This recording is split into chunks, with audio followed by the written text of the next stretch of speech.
to A Necessary History, a space where black men aged 60 and up share the wisdom, the wounds, and the wins of a life fully lived.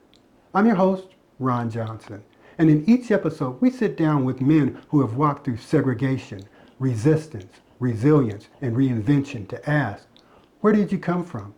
What did you survive? And what do you want the next generation to know? These are real voices with real stories told from A Necessary History.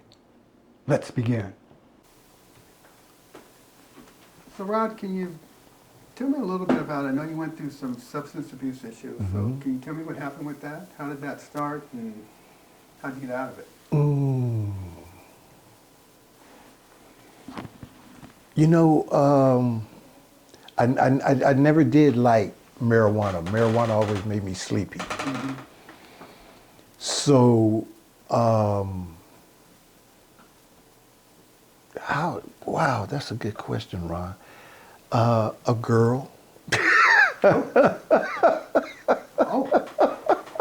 kind of like you. A girlfriend. Yeah, blame the girl. A girlfriend. I like that. A girlfriend. Oh man. Yeah, because cocaine energized me. In Cocaine Anonymous, we have a term. It says it makes you hip, slick, and cool. So I thought I was hip, slick, and cool. You know, I could talk to anyone. Pretty girls didn't intimidate me, and I was always in the clubs, you know, hanging out and partying.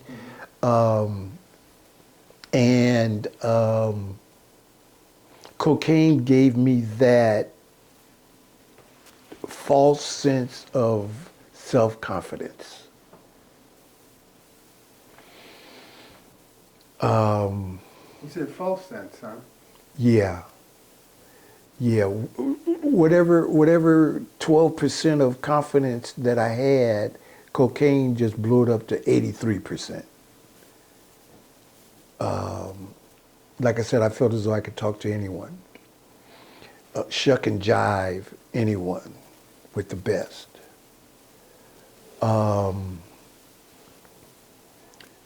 To be honest with you, I loved it.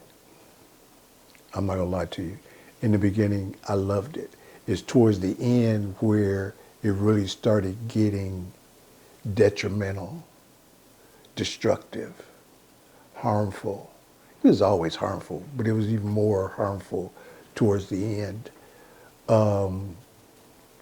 But you know, it started off with Friday night at the club, and then it increased Friday, Saturday at the club. This was in the 80s, and there was always something, a sports night or girls' night or something throughout. I was from Hollywood to the Marina, so I didn't have boundaries, an area that I stayed in, you know. And all the while you're still working as a... I got up, went to work every day, sometimes with hour and a half sleep. Ooh. But I attribute that to youth. So how old were you when you started this?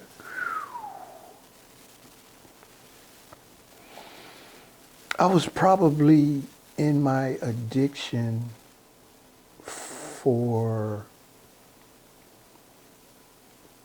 I want to say 28.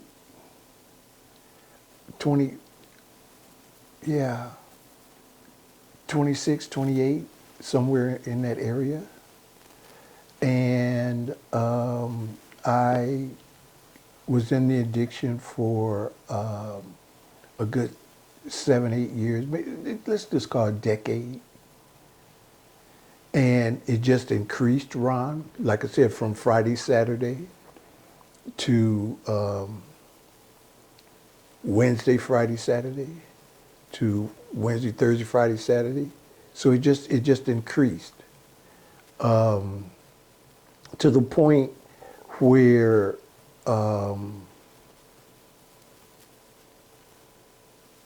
It was just, it was my cigarette. Whatever I did, cocaine was always involved.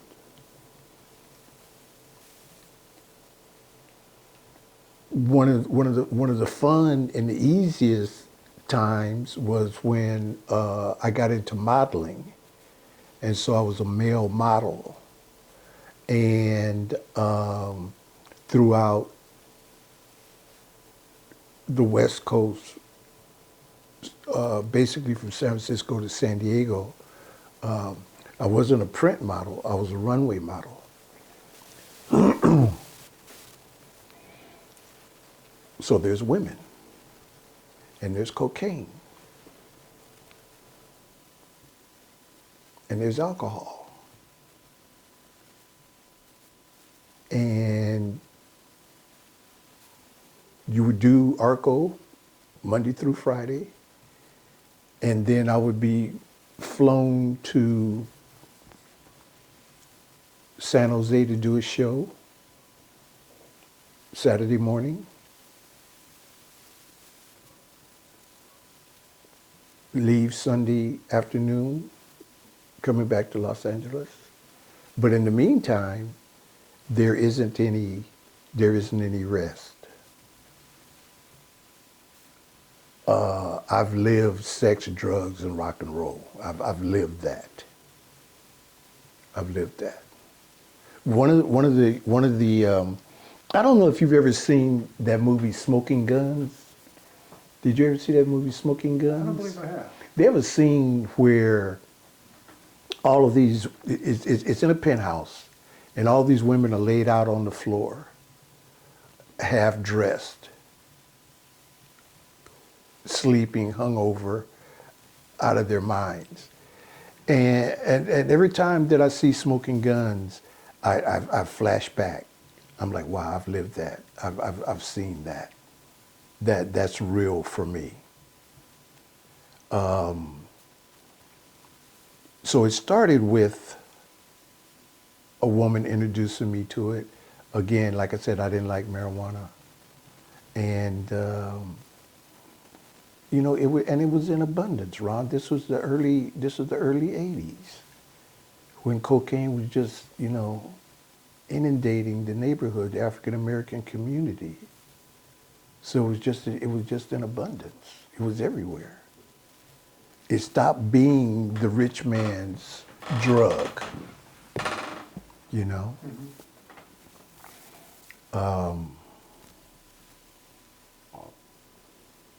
Again, I loved it. It did everything that I wanted it to do. It made me cool. I could stay up all night. I could party. Have amazing sex. So it did everything that I wanted it to do. When did you realize you had a problem though? Yeah.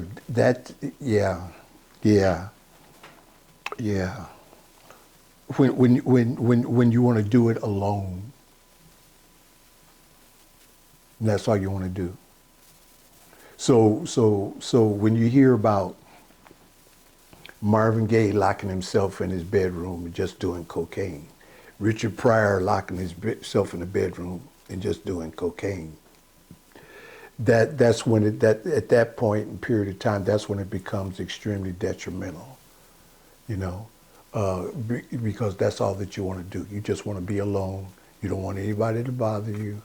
I'll show up at work at 6 o'clock Monday morning, but from 4:30 Friday evening until I show up, I don't call me, don't bother me, don't do nothing. I just want to snort cocaine. And I had snorted so much cocaine that membrane that separates your right nostril from your left nostril, I perforated that. That was just ate up. It was just ate up.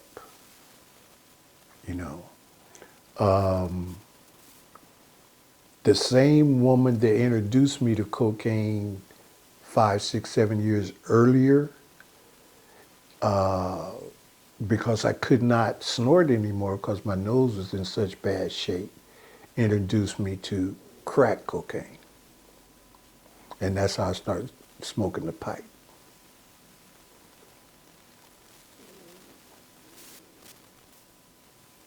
That was amazing because it was just a whole nother level of getting high. Snorting it, it has to go through your bloodstream and blah, blah, blah, blah, blah. But smoking it, it hits your lungs and goes straight to your brain. The intensity is just absolutely amazing. Absolutely amazing. So again, you just want to lock yourself in your bedroom, and that's all that you want to do. To be honest with you, Ron, there was several times at ARCO, I had passed out. I just passed out. At ARCO? At ARCO, I had passed out. So, were you a functioning junkie? I was a functioning drug addict. I was a functioning cocaine addict.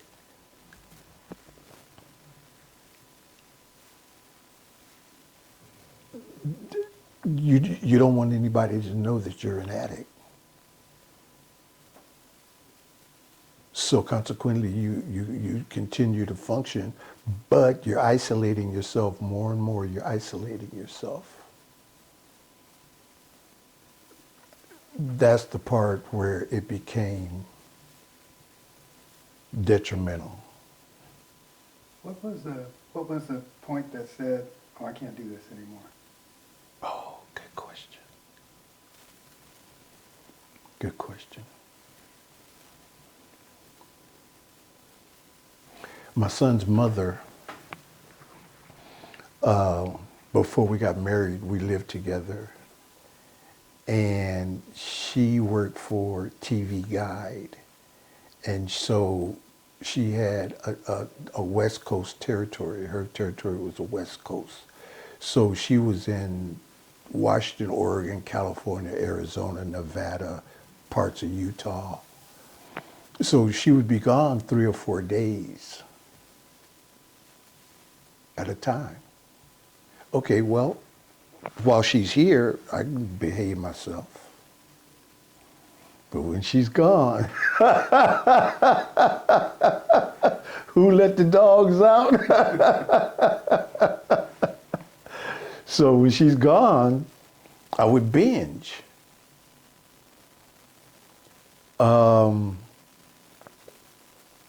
I think that I had, just imagine,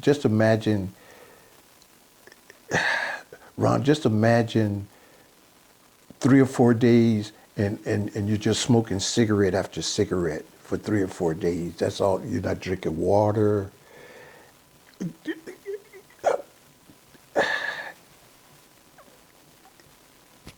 Yeah, I mean, there wasn't a break in there. You didn't go out for fresh air, nothing. You just got your crack pipe, and it's just hitting your lungs for 3 or 4 days straight. I had binged, went to the bathroom, passed by the bathroom mirror, and what I learned in Cocaine Anonymous is what's called a moment of clarity. That person in the mirror said, "You can't do this anymore."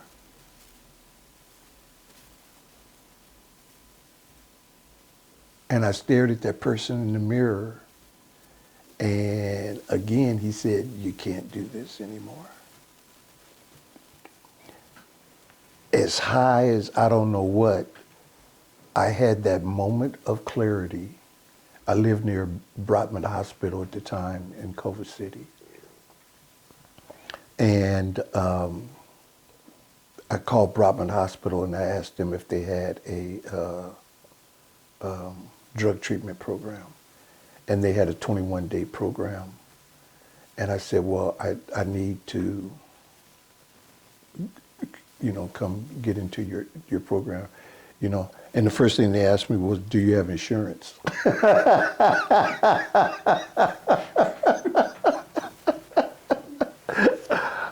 I'm a drug addict on the verge of probably dying, headed towards death. And you want insurance. And you want to know if I have insurance. Well, I had ARCO insurance. So I was able to go to their 21-day program. That was 1987, April 15th of 1987. That's my Cocaine Anonymous birthday, and I haven't touched cocaine since 1987. Through the grace of God. You struggle through it sometimes? Not at all. And the reason being is because there's so many things that I've been grateful for.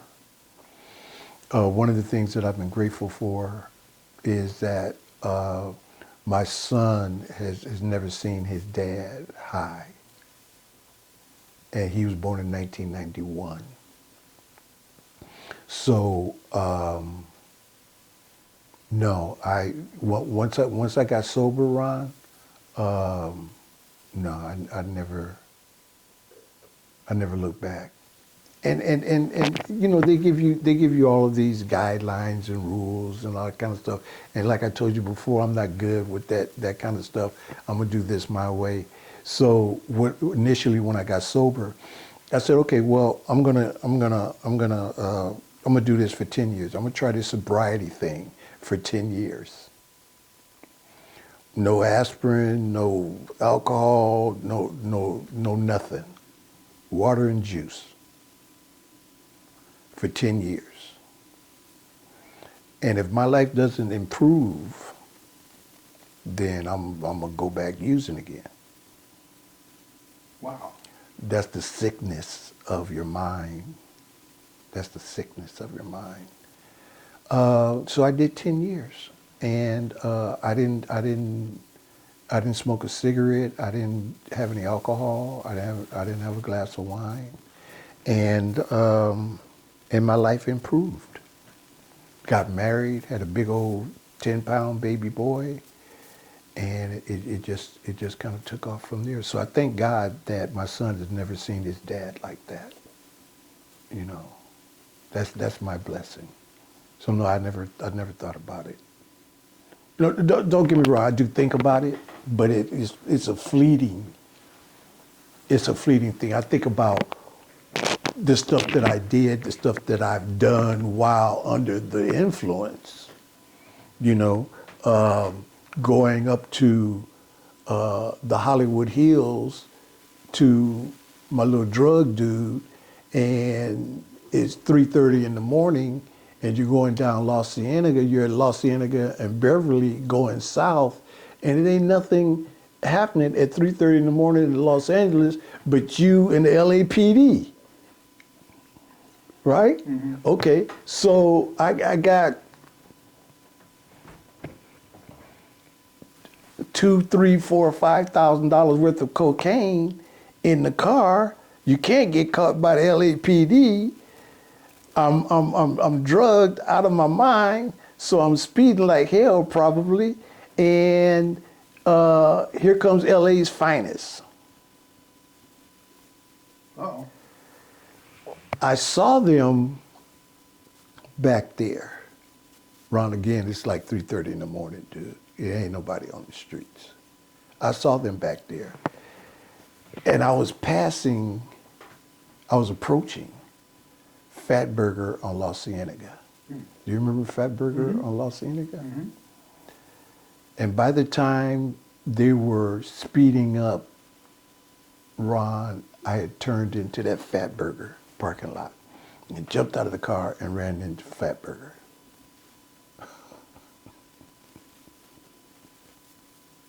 That's the insanity of the drug, bro. That's the insanity of the drug. How long after you got sober, how did life go for you after that?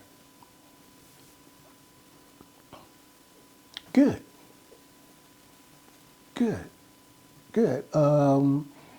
My son's mother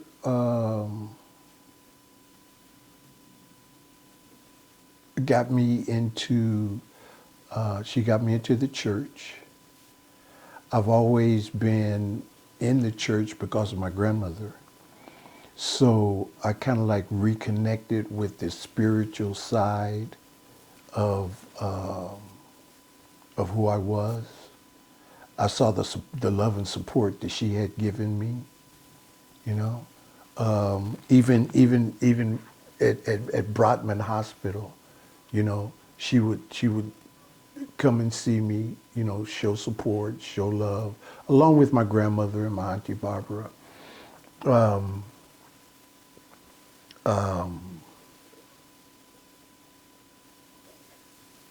I started playing tennis. I started doing things that brought me joy, Ron. You know,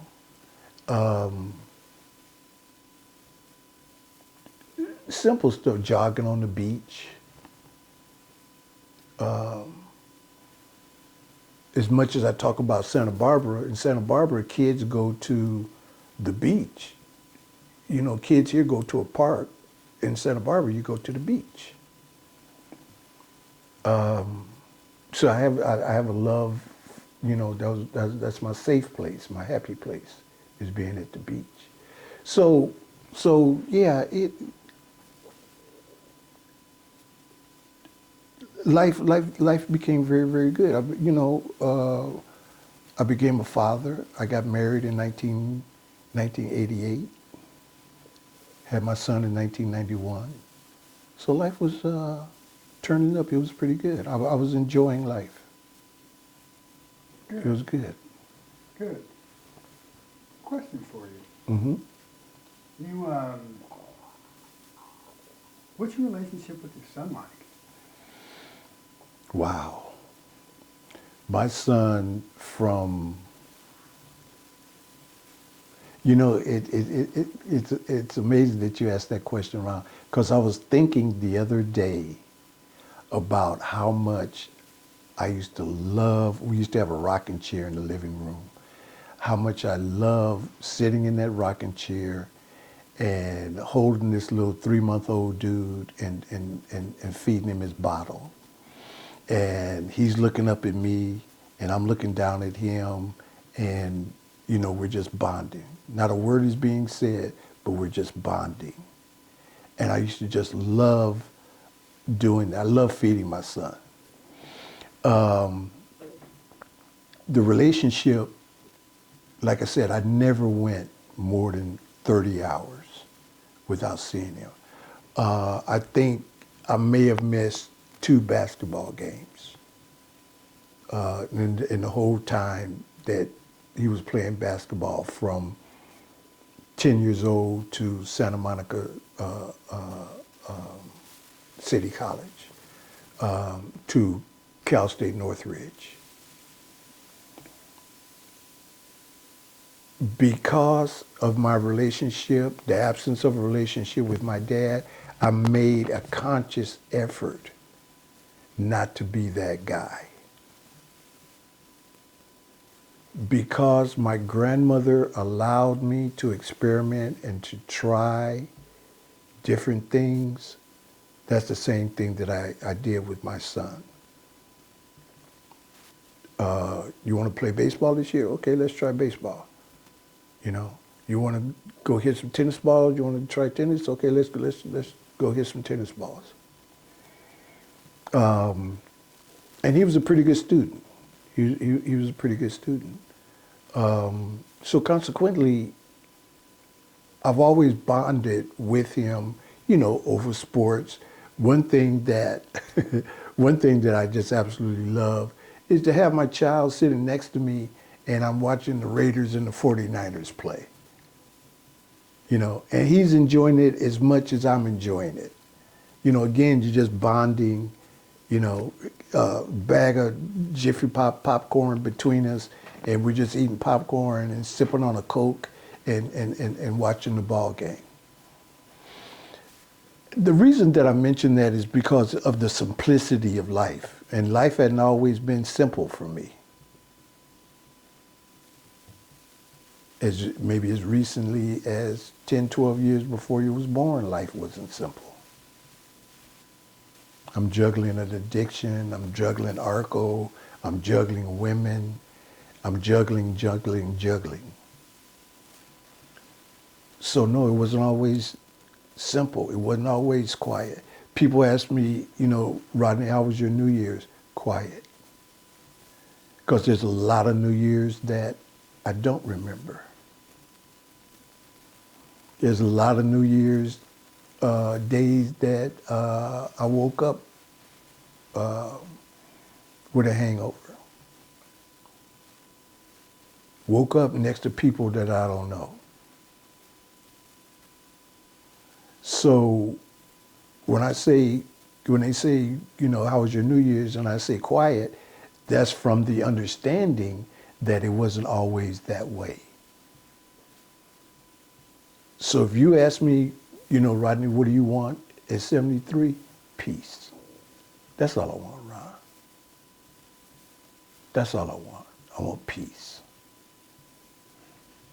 Another question for you. If you had to do it all over again, what would you change?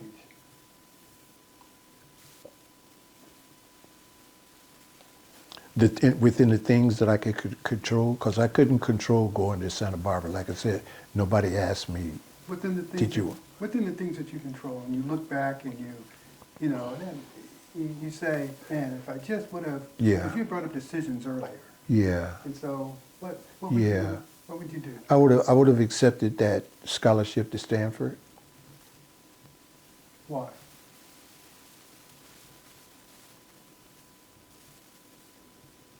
The education.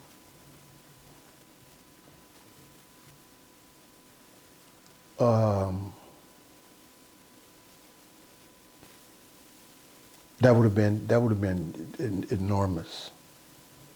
That would have been enormous.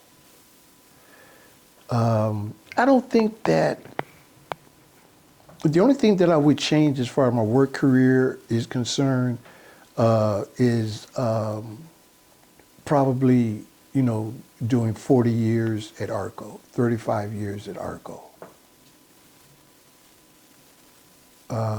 Because I could have gotten out of there at 65 with a big chunk of money and lived pretty smooth.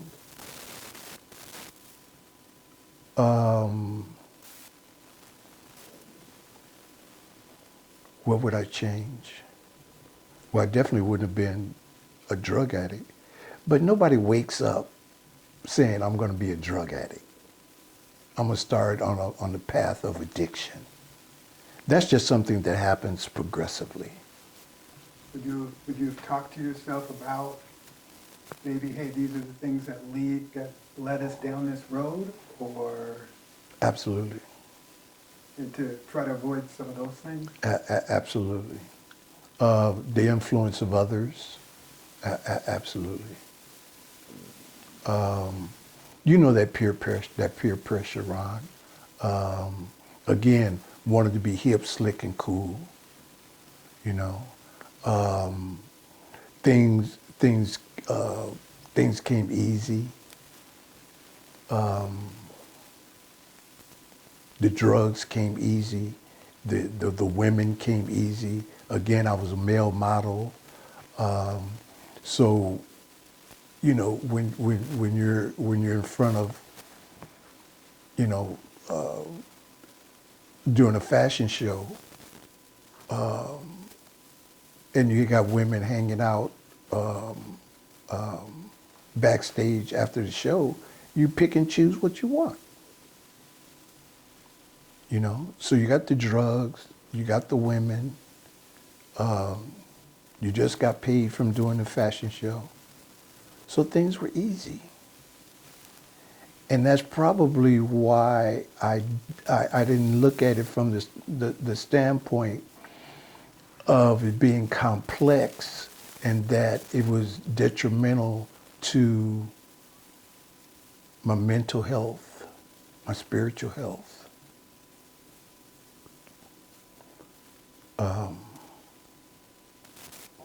What would I change?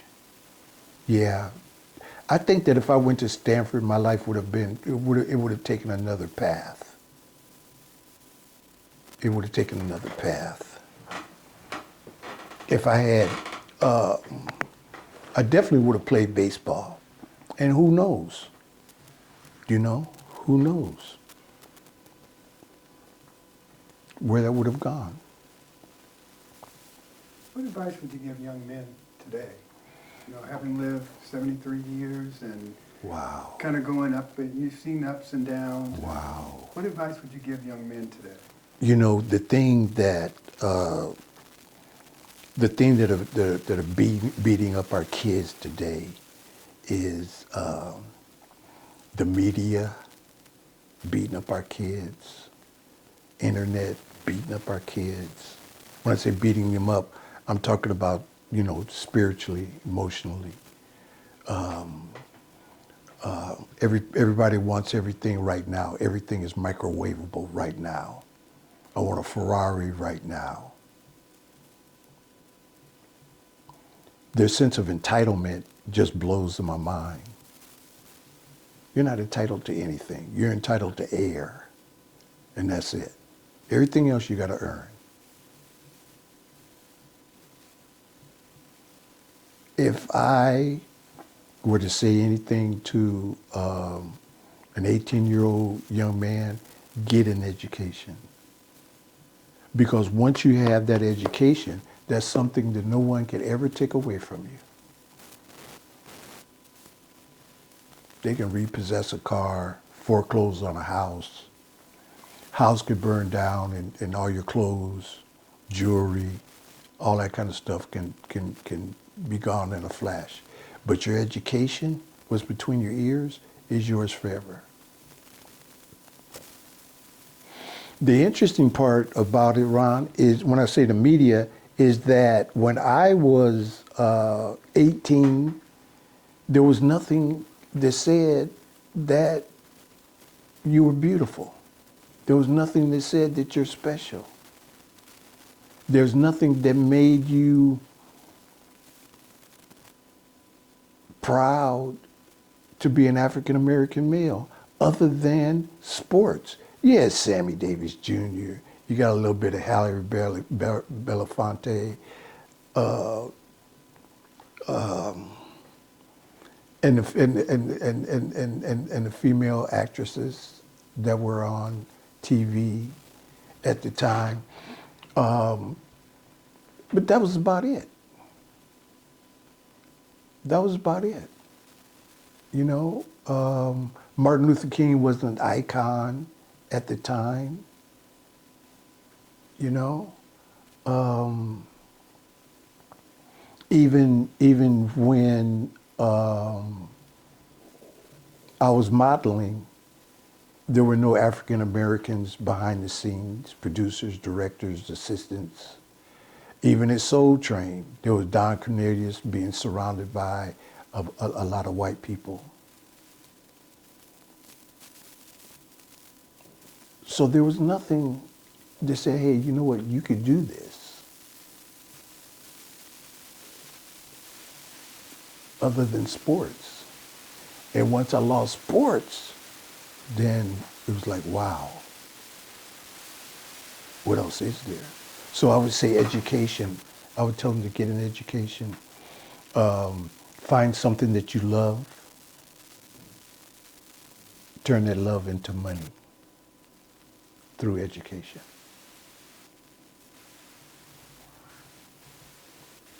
I appreciate your time, Rodney.